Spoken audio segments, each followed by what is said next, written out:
በካሬ 110 ሺህ ብር ናቸው። ከሚከፍሉት ቅድመ ክፍያ ላይ የ25% ዲስካውንት ያገኛሉ ማለት ነው። እሺ ፒያሳ ላይ ስንት ሳይቶች አሏችሁ?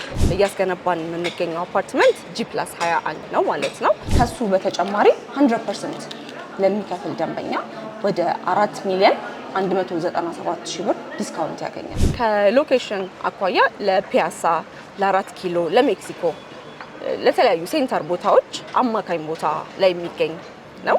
የዚህ ህንፃ ላይ ምን ፋሲሊቲዎችን ያሟላል? ከኮንስትራክሽን ፍጥነት አኳያ ካየሹ ደግሞ በራሱ የኮንስትራክሽን ሰራተኞችና ኢንጂነሮች ነው እየገነባ የሚገኘው። ከኢንቨስትመንት አኳያ የሚያገኙት ጥቅምስ ምንድን ነው?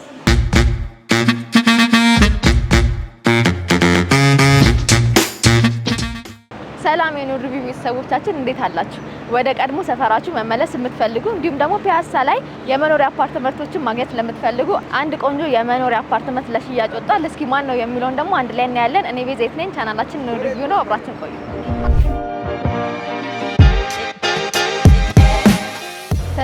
ሰላም እንዴት ነሽ? ሰላም ነው? ሰላም ነሽ? አለን እግዚአብሔር ይመስገን። ዛሬ እንግዲህ በድጋሚ ነው የተገናኘ ነው። ከዚህ በፊት የንግድ ሱቆች ለሽያጭ ያቀረባችሁትን አይተን ነበረ። ዛሬ ደግሞ የመኖሪያ አፓርትመንት ልናይ ነው የመጣ ነው። እስኪ በቅድሚያ ግን ራስሽን ለተመልካች አስታውቂ። እሺ አመሰግናለሁ። በድጋሚ እንኳን ደህና መጣሽ። ስሜ ማራማዊት ይባላል። የቴምር ሪል ስቴት የሽያጭ ባለሙያ ነኝ ማለት ነው። ዛሬ ደግሞ ፒያሳ ላይ እንግዲህ አዲስ ለሽያጭ ያወጣነው አፓርትመንቶችን ይዘንላችሁ ነው የቀረብነው። እስኪ ሳይት እንግባና ያሉትን አንዳንድ ነገሮች ደግሞ ሰጥቻለሁ።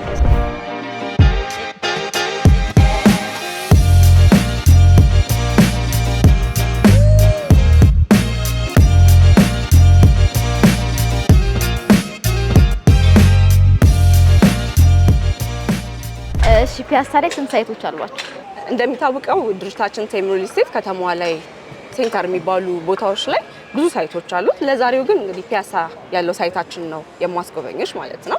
ፒያሳ ላይ 5 ፕሮጀክቶች አሉ። እንዲህ ከዚህ ቀደም እንዳስተዋወቅኩሽ ሁለቱ የገበያ ማዕከል ናቸው። የመጀመሪያው ጊዮርጊስ ቤተክርስቲያን ወይም ደግሞ ሚኒሊክ አደባባይ ፊት ለፊት የሚገኘው G+5 ሞል ነው ማለት ነው። እሱን ሙሉ ለሙሉ ሽያጭ አጠናቀናል። ከሱ አጠገብ ደግሞ ዝቅ ስትይ ወደ ሀገር ፍቅር ቲያትር ላይ ተመሳሳይ የሆነ G+5 ሞል ይገኛል። አሁን ላይ በሽያጭ የሚገኘው ሳይታችን ነው ማለት ነው። ዛሬ ግን ያው ማስጎበኘሽ አፓርትመንቶቻችንን ይሆናል ማለት ነው። በሊሴ ገብረ ማርያም ትምህርት ቤት ጀርባ ከ4 ወር በፊት 2 ሳይቶችን ለሽያጭ አቅርበን ነበረ።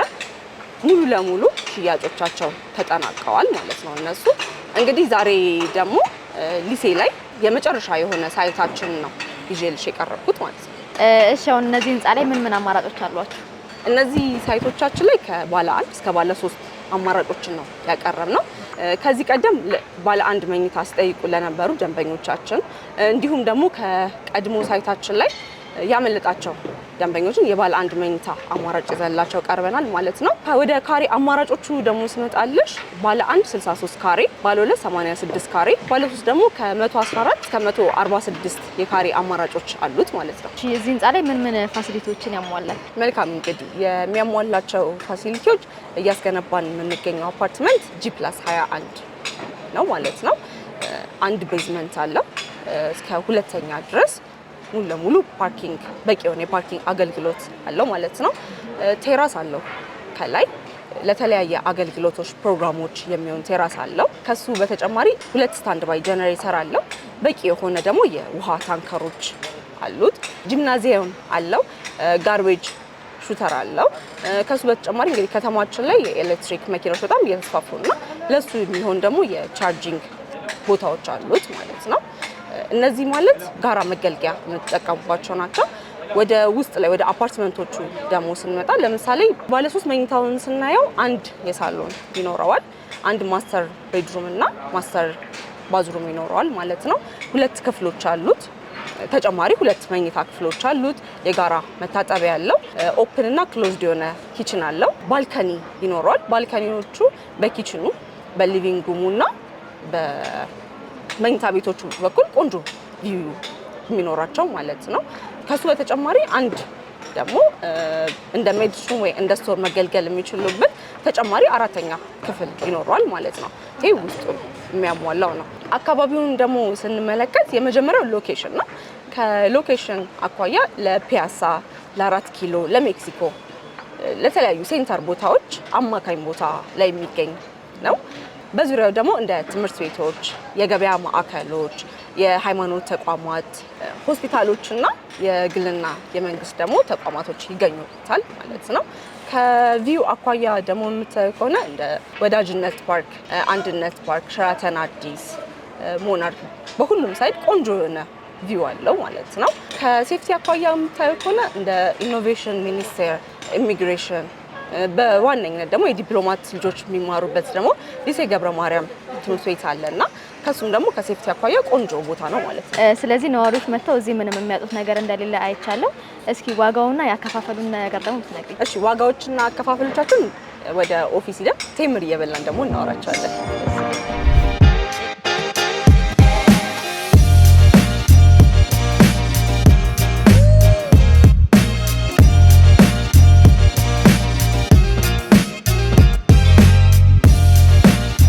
ቅድም እንግዲህ ያቆምነው ዋጋውና አከፋፈሉ ላይ ነው።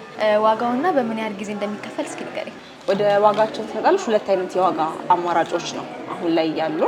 እሱም ከ3ኛ እስከ 10ኛ ድረስ ያለውና ከ11 ደግሞ እስከ 20ኛ ፍሎር ድረስ በፍሎራቸው ሁለት የተለያየ ፕራይሶች አሏቸው ማለት ነው። እንግዲህ ለምሳሌ ያህል ብሰጥሽ ሁለቱን ባለ 3 መኝታ ቤቶቻችን የካሬ አማራጭ ያላቸውን ብናይ አንደኛው 132 ካሬ ነው። ሁለተኛው ትልቁ የምንለው ደግሞ 146 ካሬ ነው ማለት ነው። ከ3 እስከ 10ኛ ድረስ ያሉትን ዋጋቸውን ብናይ በካሬ 115,000 ነው ማለት ነው። የ132 ካሬውን አማራጭ ብናይ ለምሳሌ በካሬ 115,000 ነው ብዬሻለሁ። ጠቅላላ ዋጋው የሚሆነው 15 ሚሊዮን 180,000 ብር ነው። እስከ ስንት ያለው ነው? ከ3 እስከ 10 ያለው እስከ 10ኛ በካሬ 115,000 ያልኩሽ ማለት ነው። ጠቅላላ ክፍያው እንግዲህ 15 ሚሊዮን 180,000 ብር ብዬሻለሁ። የዚህ 10% ሲከፍሉ 1 ሚሊዮን 518,000 ብር ይሆናል ማለት ነው። ወደ 146ቱ ደግሞ ስንሄድ የዚህኛውም ጠቅላላ ክፍያው 16 ሚሊዮን 790,000 ብር ነው። ጠቅላላ ዋጋው 10%ቱን ሲከፍሉ 1 ሚሊዮን 679,000 ብር ይሆናል። ከ11ኛ ደግሞ እስከ 20ኛ ድረስ ያሉትን ስናያቸው ደግሞ በካሬ 110,000 ብር ናቸው። የዚህኛውም ደግሞ ተመሳሳይ የካሬ አማራጫችን 132 ካሬውን ስናየው ጠቅላላ ክፍያው የሚሆነው 14 ሚሊዮን 520,000 ብር ነው። 10% ቅድመ ክፍያው ደግሞ 1 ሚሊዮን 452,000 ብር ይሆናል። የ46 ካሬው ከ132 ጋር አንድ አይነት ነው ዋጋው። ያ ማለት ከ11ኛ እስከ 20ኛ ድረስ ያለው ማለት ነው በካሬ 110,000 ብር ነው። የዚህኛው ጠቅላላ ዋጋው የሚሆነው 16 ሚሊዮን 60,000 ብር ነው። ይሄ ዋጋው ነው ሙሉ ዋጋው። ቅድመ ክፍያ ደግሞ 10% ሲከፍሉ 1 ሚሊዮን 600,000 ብር ይሆናል ማለት ነው። ስለዚህ ከ11 በኋላ ያሉት ዋጋቸው ይቀንሳል ማለት ነው። ከፍ ስለሚል ከኛው ታርስ ይቀንሚለው የ5,000 ብር ዲፈረንስ ይኖራል ማለት ነው። ወደ አከፋፈል ሂደታቸው ስንሄድ ቅድመ ክፍያ ወይም ደግሞ ውል ሲፈጽሙ 10% ከፍለው የተረፈውን በ16 ዙር መጨረስ ይችላሉ። ያ ማለት ለመጥቀስ ያህል ቅድመ ክፍያ 10%፣ ምድር ወለል ሲጠናቀቅ 10%፣ ሁለተኛ ፎቅ ስላብ ሲሞላ ደግሞ 10%፣ ከዛ በኋላ ደግሞ አራተኛ፣ ስድስተኛ እያለ ሲሄድ ግን 5% እየሆነ ከመጨረሻው ቁልፍ እስከሚረከቡበት ድረስ ጊዜ ይጠናቀቃል ማለት ነው። እንግዲህ እኛ ጋር ደንበኞች ሲገዙ ሙሉ ለሙሉ የምንገበያይበት በሀገር ውስጥ ብር ነው የሚሆነው ማለት ነው። ምንም አይነት የዶላር ጭማሪዎችን አናካትትም፣ አይኖርበትም። እሺ፣ ደንበኞች ዲስካውንቱን መጠቀም ቢፈልጉ በምን አይነት መልኩ ነው መጠቀም የሚችሉት? በጣም ጥሩ። እንግዲህ የኛ ድርጅት የሚታወቀው ብዙውን ጊዜ ዲስካውንት በመስጠት ነው። ከዚህ ቀደሞችም ያሉን ሳይቶች ላይ በጣም ብዙ ዲስካውንቶችን ኦፈር እናደርጋለን። የአሁኑም ሳይታችን ላይ እንግዲህ 30% እና ከዛ በላይ ቅድመ ክፍያ ሲከፍሉ ከሚከፍሉት ቅድመ ክፍያ ላይ የ25% ዲስካውንት ያገኛሉ ማለት ነው። ለምሳሌ ያህል ቅድም ከጠቀስኩልሽ ትልቁ ካሬያችን 146ቱን ብናይ የእሱ ጠቅላላ ዋጋ 16 ሚሊዮን 790,000 ብር ነው ብዬሻለሁ። 30% የዚህም ቢከፍሉ ጠቅላላ ዋጋው የሚሆነው 5 ሚሊዮን 37,000 ብር ነው። ስለዚህ እዚህ ላይ የ1 ሚሊዮን 259,000 ብር ዲስካውንት ያገኛሉ ማለት ነው። ከዛ ያው ከዲስካውንቱ በኋላ ጠቅላላ ዋጋው 15 ሚሊዮን 531,000 ብር ይሆናል ማለት ነው። ከሱ በተጨማሪ 100% ለሚከፍል ደንበኛ ወደ 4 ሚሊዮን 197,000 ብር ዲስካውንት ያገኛል። ሙሉ ክፍያ ለሚከፍል ማለት ነው። ሙሉ ክፍያ ለሚከፍል 25% ይቀነስለትና 4 ሚሊዮን 197,000 ብር ዲስካውንት ያገኛል። ያው ከዲስካውንቱ በኋላ የሚመጣው ፕራይስ የሚሆነው 12 ሚሊዮን 592,000 ብር ጠቅላላ ዋጋ ይሆናል ማለት ነው። እሺ እነዚህን የመኖሪያ አፓርትመንቶች በምን ያህል ጊዜ ታስረክባላችሁ? እንግዲህ ከዚህ ቀደም ባለን ልምድ ከ2 ዓመት እስከ 3 ዓመት ባሉት ጊዜያቶች ነው ሰርተን አጠናቀን እናስረክበው። የአሁንም ሳይታችን ከ2 ዓመት ተኩል እስከ 3 ዓመት ባለው ጊዜ አጠናቀን እናስረክባለን። ከኢንቨስትመንት አኳያ የሚያገኙት ጥቅምስ ምንድን ነው? ከኢንቨስትመንት አኳያ አሁን እዛ አካባቢ ያለው የኪራይ ዋጋ እንኳን ከ2500 እስከ $3000 ነው። ስለዚህ አንድ ሰው አፓርትመንት ገዝቶ እንኳን የማይኖርበት ቢሆን አከራይቶ ትርፋማ መሆን ይችላል ማለት ነው። ከሱ በተጨማሪ ደግሞ አትርፈው ሪሴል ቢያደርጉት ራሱ አሁን ላይ ከሚገዙበት ዋጋ ከ2 እና ከ3 እጥፍ በላይ አትርፈው መሸጥ ይችላሉ ማለት ነው። ስለዚህ በጣም ጥሩ ትርፋማ ይሆናሉ። አሁን ደግሞ ለተመልካች ቴምር ሪል ስቴትን ለማያውቁ እንዲሁም ደግሞ ዛሬ ገና ቪዲዮአችንን ለሚያዩ ቴምር ሪል ስቴት ማን ነው የሚለውን እስኪ በሰፊው ንገሪኝ። በጣም ጥሩ። ቴምር ሪል ስቴት ወደ ማርኬቱ ከተቀላቀለ አሁን 7ኛ ዓመቱን ይዟል። በእነዚህ 7 ዓመት ውስጥ ደግሞ በብዛት ከመንግስት የጨረታ ቦታዎችን እያሸነፈ እየተረከበ ፕራይም በሚባሉ ቦታዎች ላይ እንቅስቃሴዎችን ጀምሯል ማለት ነው። እንደ ሳር ቤት፣ አያት፣ ሶማሌ ተራ፣ ጋርመንት እንዲሁም ቅድም እንዳየነው ደግሞ ፒያሳ ላይ አፓርትመንትና ሱቆችን እየገነባ ይገኛል ማለት ነው። እንግዲህ ከዚህ ቀደም ደግሞ በእነዚህ ዓመታት ውስጥ 6 ፕሮጀክቶችን አጠናቆ ለ350 አባወሮች የቤት ባለቤት ያደረገ ድርጅት ነው። ከኮንስትራክሽን ፍጥነት አኳያም ካየሹ ደግሞ በራሱ የኮንስትራክሽን ሰራተኞችና ኢንጂነሮች ነው እየገነባ የሚገኘው። እንደ ምሳሌ ያህል ብንጠቅስ እንኳን ለምሳሌ መስከረም ላይ ወደ ጥቅምት መዳረሻ ላይ እዚህ ቫቲካን አካባቢ ሳር ቤት ላይ አዲስ ሳይት ግራውንድ ላይ ነበረ አሁን ላይ ወደ 12ኛ ፍሎር ላይ ደርሷል። አያት አካባቢ ያሉትን አያት ፈረስ ቤት ላይ እንዲሁ ፍጥነቱ ጨምሮ በ3 ወር ውስጥ ወደ 4ኛ ላይ ደርሷል። ወደ ሎሚያድ አካባቢ ባሉን ሳይቶችም እንደዛው። ሶማሌ ተራ በአጭር ጊዜ ውስጥ ኮንስትራክሽኖችን እኩል እያስኬደ ይገኛል ማለት ነው። እሺ ከዚህ በፊትስ ሳይቶቹን እየተስረከባቸዋል? እንግዲህ ከዚህ ቀደም ያስረከብናቸው ሳይት የመጀመሪያው 4 ኪሎ ላይ ነው። ሁለተኛ አያት ሎሚያድ አካባቢ ወይም ወደ ጣፎ መሄጃ ጋር ነው። ሶስተኛው አጠና ተራ ላይ ነው። አራተኛ ላፍቶ ላይ እንዲሁም ደግሞ ለቡ ላይ 2 ሳይቶችን አጠናቀን አስረክበናል ማለት ነው። ያው እንግዲህ ብዙ ሰዎች ሪል ስቴት ለመግዛት ሲወስኑ ብዙ ጊዜ የታማኝነት ጥያቄ ይፈጠርባቸዋል። እስኪ እናንተ ጋር የታማኝነት ጥያቄ እንዴት ነው የሚለው ንገሪኝ። ይሄ የብዙዎች ጥያቄ ነው ሪል ስቴት ላይ።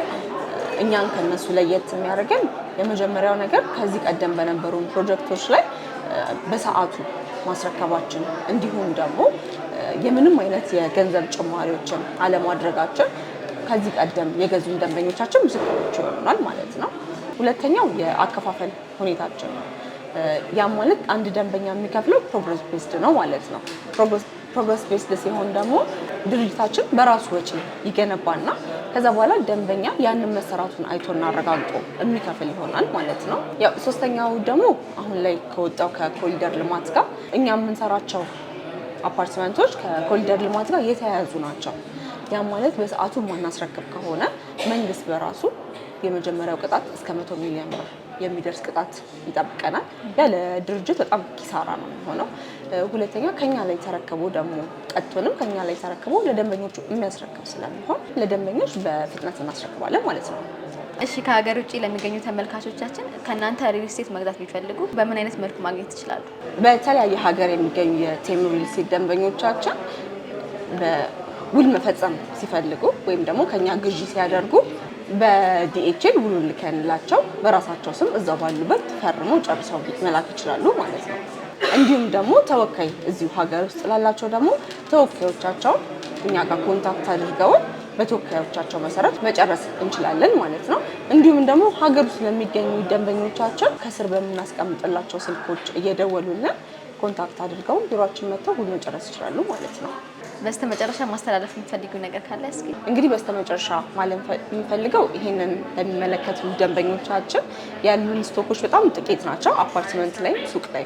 ስለዚህ ፈጥነው መጥተው የቤትና የሱቅ ባለቤት ይሁኑ ነው የምለው።